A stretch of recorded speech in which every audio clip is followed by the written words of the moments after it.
Magandang araw mga kababayan. Welcome back to our channel, kung saan tinatalakay natin ang pinakabago at pinakaimportanteng balita tungkol sa modernisasyon ng ating sandatahang lakas. May panibagong oportunidad na naman para palakasin ang ating naval assets. Isa itong pagkakataon na hindi dapat palampasin ng gobyerno, dahil Canada ay magre-retire ng 8 patrol ships na swak sa pangangailangan ng Pilipinas. Pero bago tayo magsimula, tandaan natin na ang matatag na Pilipinas ay hindi lang nabubuo sa lakas militar, kundi sa maayos na pamahalaan, paglaban sa korupsyon, pagtanggi sa political fanaticism, at pagsugpo sa fake news.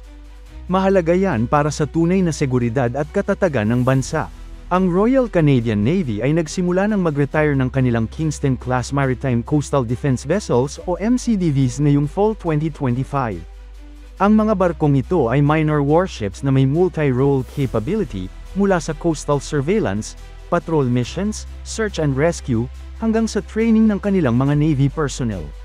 Itong mga barko ay unang na-employ noong 1990s, pero kahit matanda na, operational pa rin at maraming pwedeng mapakinabangan ng Pilipinas dito, lalo na sa pagsuporta sa ating maritime domain awareness at maritime law enforcement.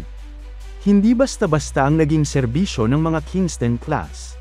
Ginamit ito sa mga operasyon gaya ng Operation CARIBBE sa Caribbean at Eastern Pacific, Operation Projection sa West Africa, at Operation Reassurance sa Europe. Ginamit din sila para sa nuclear submarine escorts, resource protection, fisheries patrols, at maging sa training ng iba't ibang Navy specialties. Sa madaling salita, battle-tested, flexible, at ready for action. Ang Pilipinas ay isang archipelagic country na may higit 7,600 islands. Pero ang problema, kulang tayo sa mga operational ships para ma-secure ang ating maritime territory.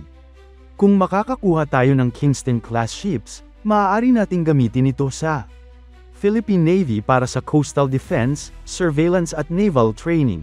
Philippine Coast Guard para sa maritime patrol, anti-smuggling operations, at environmental protection. Hindi kailangang cutting edge ang lahat ng barko.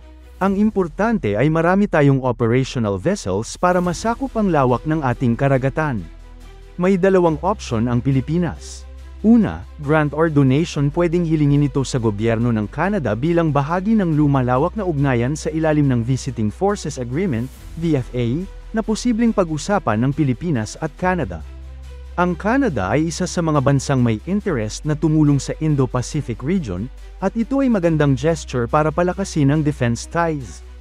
At pangalawa, acquisition with friendly price. Kung hindi man libre, baka pwedeng makuha sa murang halaga, at ang Pilipinas na ang baalang mag-refurbish at mag-train ng crew. Lumang modelo na ito pero modular ang design ng Kingston class.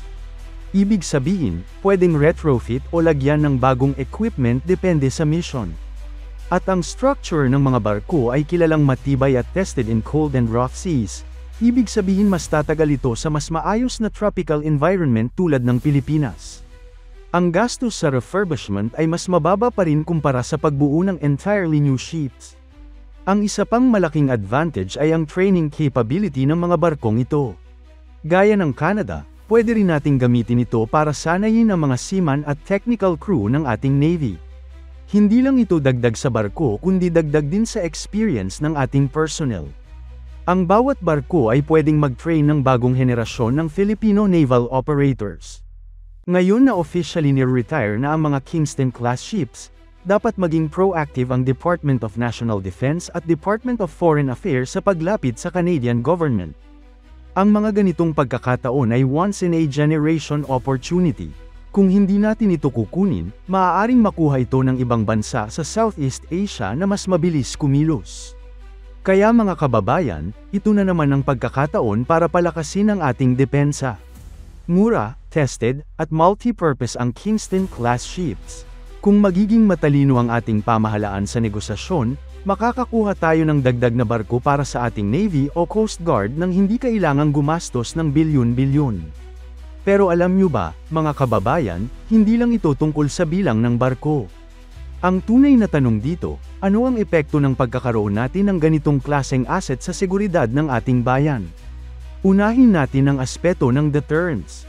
Ibig sabihin, Kung marami tayong operational vessels, mas mahihirapan ang kahit sinong banyagang puwersa na basta-bastang pumasok sa ating teritoryo. Hindi man heavily armed ang Kingston class, sapat na ito para sa routine patrols, interdiction, at visibility. Tandaan natin, sa maritime domain, presence is power. Kapag kita nila na may regular patrol tayo sa West Philippine Sea, Sulu Sea, o sa karagatang sakop ng Benham Rice, mas mababawasan ang mga incursion at illegal activities. Pangalawa, ang maritime law enforcement. Sa ngayon, hirap ang Coast Guard at Navy na mag-monitor ng illegal fishing, smuggling, drug trafficking, at human trafficking sa mga isla at baybayin. Kung madadagdagan tayo ng 8 Kingston-class ships, pwedeng deploy ang mga ito sa rotational patrol, lalo na sa mga high-risk maritime corridors gaya ng Balabac, Sibutu Passage, at Basilan Strait. Kung gagamitin ng Coast Guard, pwede rin itong equip ng bagong remote-controlled weapon systems o search radar, para maging mas episyente ang operation. Pangatlo, interagency support at disaster response. Ang barkong ganito ay pwedeng gawing mobile command post sa gitna ng kalamidad. Halimbawa, kapag may bagyo na Sam-Ira sa Visayas o Mindanao, ang Kingston-class ships ay pwedeng gamiting transport para sa relief goods, evacuation ng mga sugatan, at bilang floating communication center. Mas versatile siya kaysa mga lumang transport ships natin dahil sa modular layout at space para sa equipment. Ngayon, pag-usapan natin ang operating costs. Maraming nagsasabi na baka maging pabigat sa budget. Pero tandaan natin, mas mahal bumili ng bagong barko mula sa ibang bansa, aabot sa hundreds of millions of dollars ang bawat isa. Samantalang kung refurbish lang ang Kingston class, maaari itong maging fraction lang ng cost, at ang natipid ay pwedeng ilaan sa crew training, spare parts, o pag-develop ng sariling shipbuilding capability ng bansa.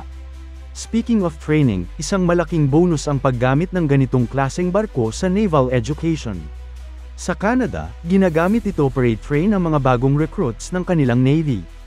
Pwede ring gawin ito ng Pilipinas. Bawat barko ay pwedeng magsilbing floating classroom para sa mga kadete at enlisted sailors. Dito sila matututo ng navigation, damage control, radio communication, at iba pa, lahat sa aktwal na maritime environment. Mas hands-on, mas makabuluhan.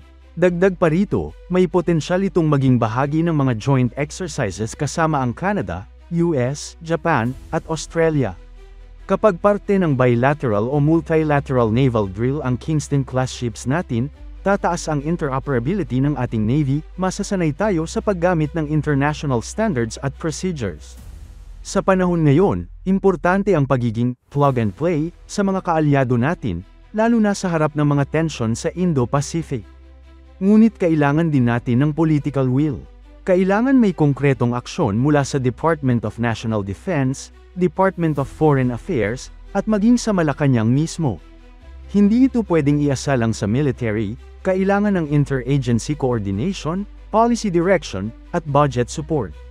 Mahalaga rin na makipag-usap ang ating mga opisyal sa Canadian counterparts at ay pakitang seryoso tayo sa acquisition o partnership.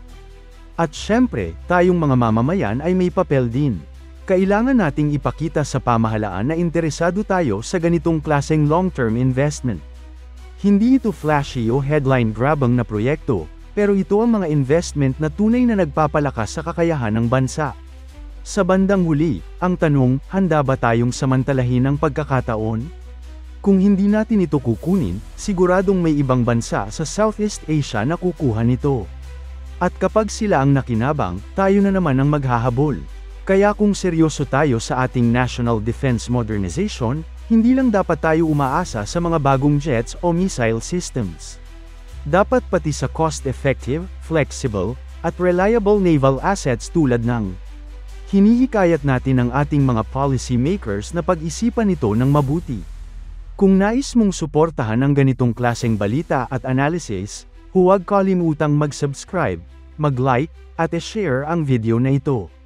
Hanggang sa susunod, para sa mas matatag at modernong sandatahang lakas ng Pilipinas.